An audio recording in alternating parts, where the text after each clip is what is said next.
little sensors in there, so that helps them find food, because these guys are bottom feeders. So you'll even see it when we feed the pumpkin seed. This guy will wait till stuff kind of falls down a little bit, and then he'll find it on the ground.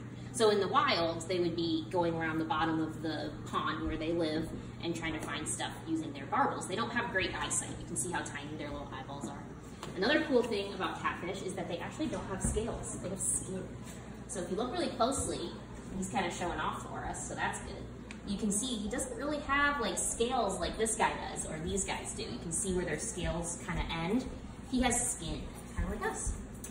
So then we also have the pumpkin seed. The cool thing about this pumpkin seed, he's also in the same family as these guys up here.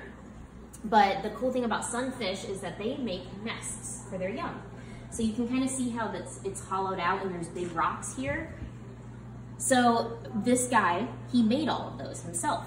So what he did is he uses his tail, and in the wild they do the same thing. They use their tail and they push the rocks into a little divot so that when the female lays her eggs there, the male is there to protect them. So they have like a little home. So he'll scare other fish away while the female is out doing her stuff, getting food and things like that. Is that brown stuff too?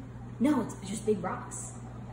So he's moved those rocks. They have a little bit of algae on them. So that's, if you look really closely, they've got a little bit of algae. Why did he move them? So that he could make a nest, so he's hoping to find a lady friend, right? But we don't have another fish in here. So he's just making a nest because that's what he would do in the wild.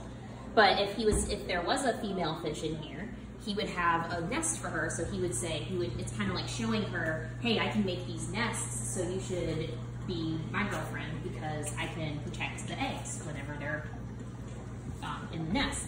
These guys do the same thing.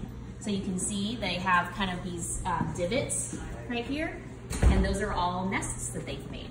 So these are all males too, so they're all preparing to have a female around, but unfortunately, that probably won't happen for them because they're gonna be stuck in these tanks. But it's kind of cool because we can see what they do. So that's pretty cool. We can move down to these tanks. Watch out, don't trip on the